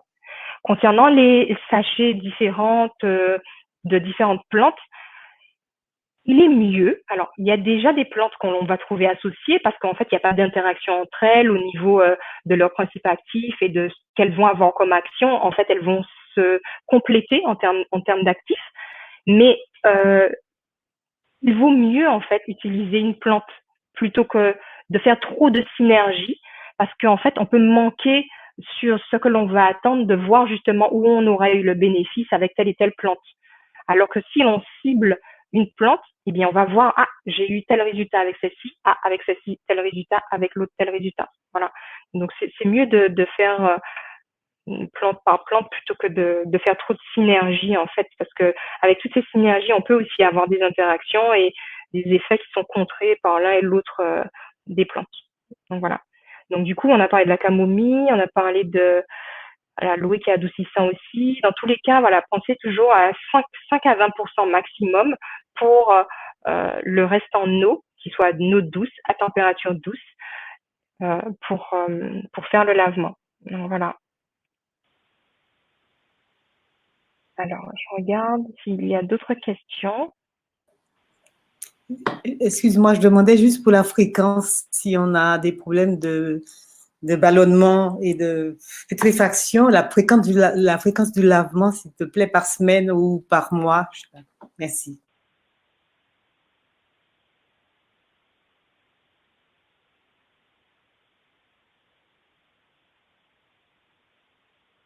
Alors là, est-ce que l'on m'entend? Ok. Ok. Alors, comme on a pu le lire aussi, en fait, on peut, sans que ce soit agressif, en fait, faire un lavement de manière quotidienne. Il y a aussi le ressenti. C'est-à-dire que si, au bout d'un jour de lavement, j'ai plus du tout de gaz, j'ai plus rien, il n'y a pas de nécessité de le refaire X fois, en fait. Donc là, ça va être selon l'appréciation de chacun. Si finalement, après un premier, on se rend compte que ça va mieux, mais qu'il y a encore, on peut le faire comme une cure, c'est-à-dire sur plusieurs jours, voilà, sur une semaine, par exemple, et qu'au bout de cette semaine, on se rend compte que ça va beaucoup mieux et qu'il n'y a plus du tout de sensation de gaz, de ballonnement ou de sensation désagréable. On peut très bien, en fait, le faire une fois sur la semaine, chaque jour. Voilà. Mais ça peut être moins. C'est pour ça que je dis, tout dépend de l'appréciation de chacun, de son ressenti et surtout de ce que l'on va attendre. Il y a des personnes qui vont faire le lavement purement de manière préventive. Il n'y a pas de sensation particulière, il n'y a rien de spécifique. On veut découvrir, on a envie d'essayer, de voir si au niveau intestinal tout va très bien et qu'en faisant le lavement c'est encore mieux. Voilà. Ben, il n'y aura pas de nécessité de le faire régulièrement. On peut très bien faire un lavement une fois l'an, comme on peut en faire une fois par mois, si on sent que là, en fait, il va falloir apprendre à écouter son corps et voir selon en fait ce que l'on ressent, s'il y a finalement nécessité ou pas en fait de le faire. Surtout que le fait de le faire la première fois, on va voir en fait les bienfaits que cela va induire et où ça a amélioré, qu'est-ce que ça a corrigé. Donc il y a en fait vraiment en fait une appréciation personnelle sur ce point-là. C'est pas quelque chose d'établi comme une posologie obligatoire en fait, c'est-à-dire il faut le faire absolument tous les jours. Non, ça va être en fonction, c'est cas par cas en fait, c'est au cas par cas. Voilà. Donc on peut très bien le faire tous les jours jusqu'au résultat obtenu. Et par rapport aux fermentations, aux sensations de ballonnement, de gaz, ce qu'on a vu tout à l'heure, il y a des plantes comme le thym, la sauge, le romarin qui vont être plus efficaces que camomille pour agir de manière désinfectante, bactéricide, pour les cas de fermentation. Voilà. Alors, je vais juste m'assurer s'il y a... Ok, donc Marisa a dit merci beaucoup. N'hésitez pas, il y a des questions. On est au moment de questions-réponses. On est arrivé au bout de la présentation. On va bientôt finir, donc tout dépend de si vous avez ou pas des questions. Alors, concernant Sunshine, qui a demandé est-ce que les sachets en fait d'infusion, lesquels seraient conseillés, bio ou pas bio, et certains le font avec du café. Précisez le matériel nécessaire pour cela. Alors oui, il vaut mieux des infusions bio pour minimiser le risque de présence de pesticides ou toutes sortes de molécules que l'on n'a pas besoin, voilà. Donc, toujours bio. Là, et merci Sunshine d'avoir posé la question pour que justement ça soit clarifié tout de suite, parce qu'on n'en a pas parlé. Alors, il est vrai effectivement, concernant la question, à savoir, certains le font avec du café.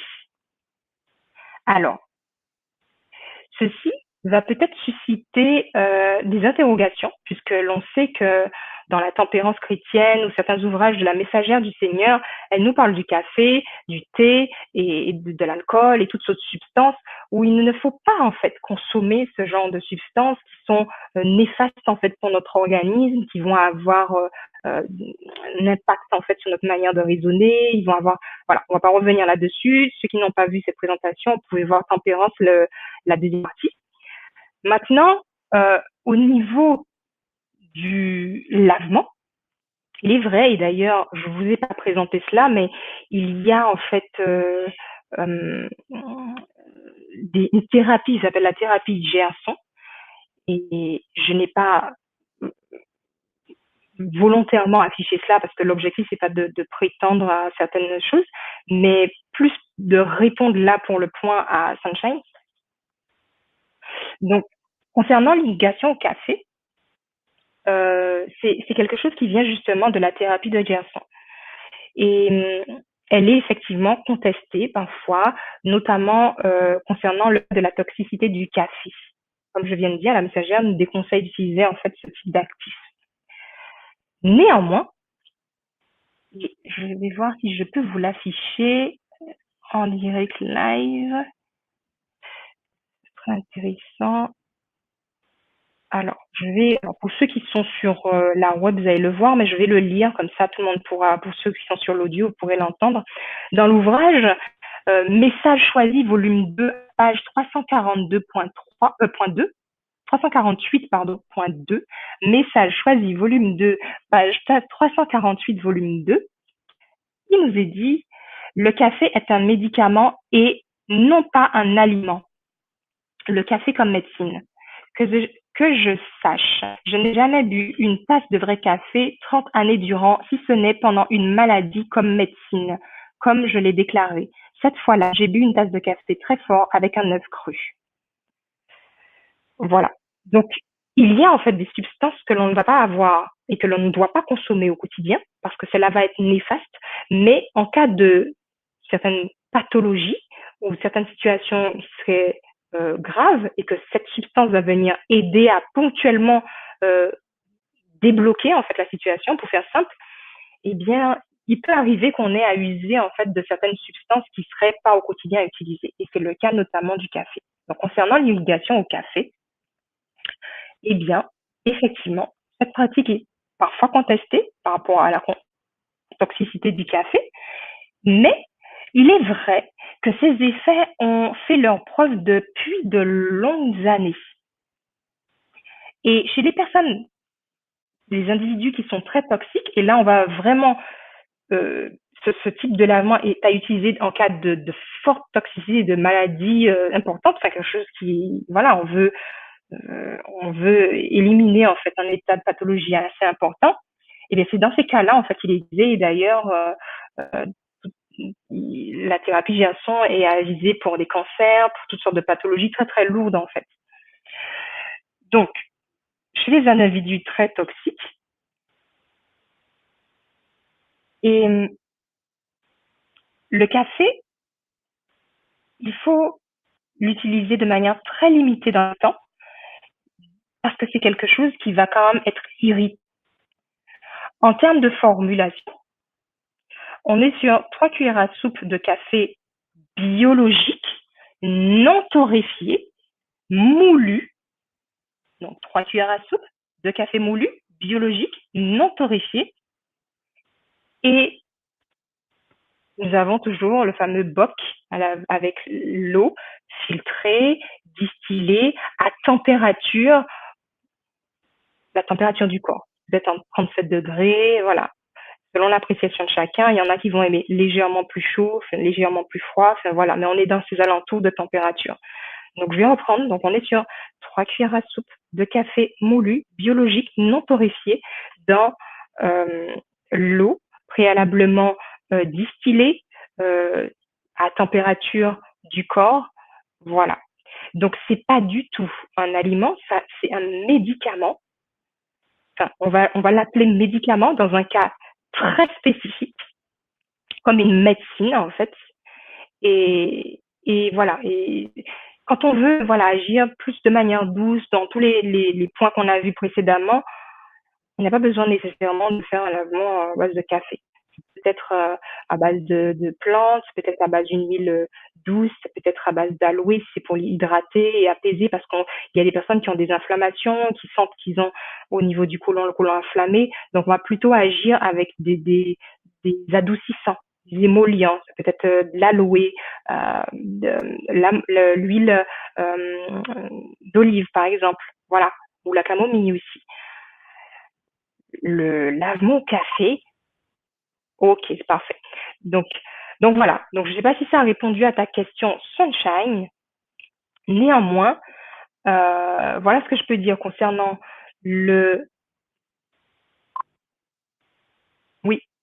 concernant le lavement au café. Alors, je vais juste m'assurer s'il y a ou pas d'autres questions. Ok. Alors, je ne vois pas de main levée. Je ne vois pas d'autres questions. Donc, je vous propose que nous allions sur la clôture. Et je vais juste me remettre les slides. Voilà. Donc, pour conclure, Dieu nous dit dans sa parole, en Exode 23, le verset 25,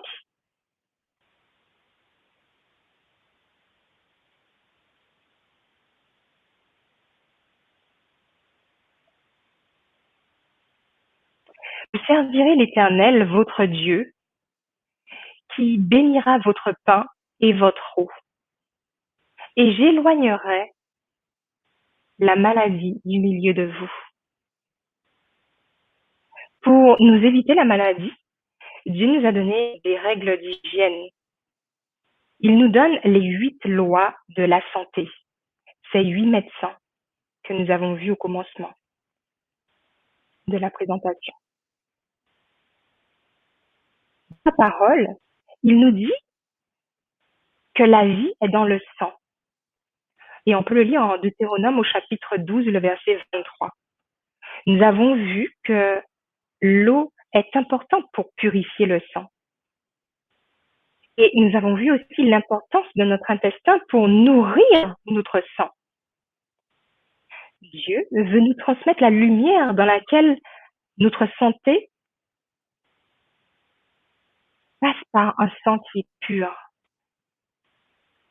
Et ce sang pur s'obtient grâce au respect des lois qu'il nous a révélées, à savoir un régime alimentaire sain, composé d'aliments appropriés qui favorisent le bon fonctionnement de nos différents organes et notamment du côlon.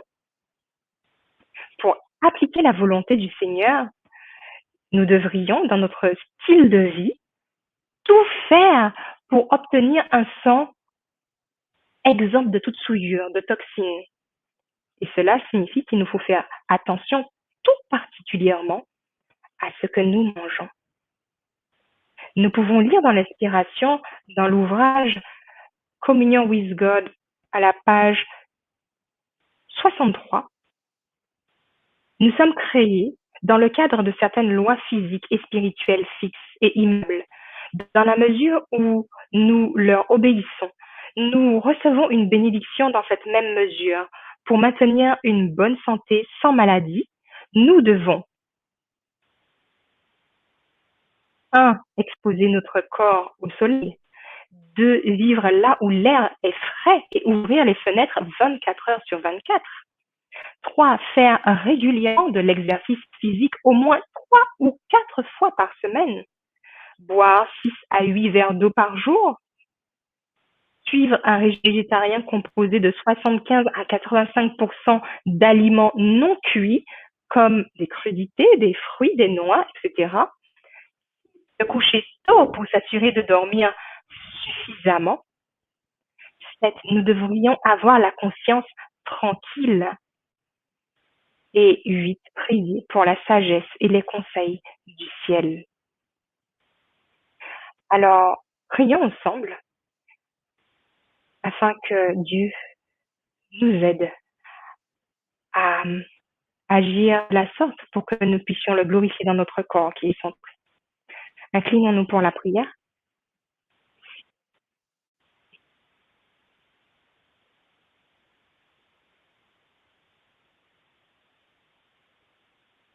Merci Père éternel pour ta parole, qui est une lampe à nos pieds, une lumière sur notre sentier. Merci pour l'inspiration que tu nous as permis d'avoir concernant les 8 lois de la santé, les 8 médecins que tu nous accordes. Donne-nous, Père, de ne pas manquer d'en user chaque jour pour que nous puissions te glorifier dans notre corps et dans notre esprit qui t'appartiennent. Pardonne-nous si nous avons manqué bien souvent de respecter ces 8 lois. Accorde-nous ton Esprit Saint et le discernement qui vient de toi afin que nous puissions voir à quel point tes commandements sont agréables et ton fardeau léger, ton joug léger, parce que tes commandements ne sont pas pénibles. Ils sont justes et bons et parfaits pour que nous puissions être en bonne santé. Alors accorde-nous, Père, d'agir selon tes directives afin de témoigner d'une santé qui te glorifie. Merci encore, Père, pour tous ces enseignements. Que toute gloire te soit rendue. Nous t'avons prié par les mérites de Jésus. Amen.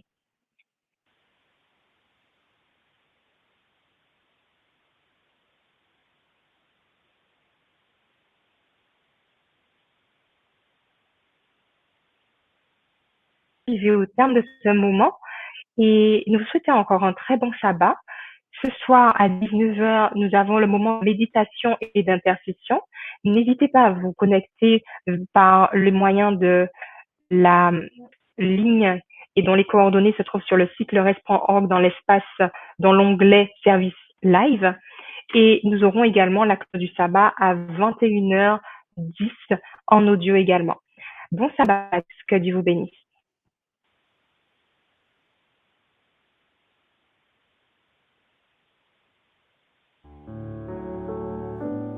Merci d'avoir écouté cette présentation avec intérêt. Pour plus d'informations, consultez notre site internet lerest.org et suivez-nous sur Facebook ainsi que sur YouTube à @le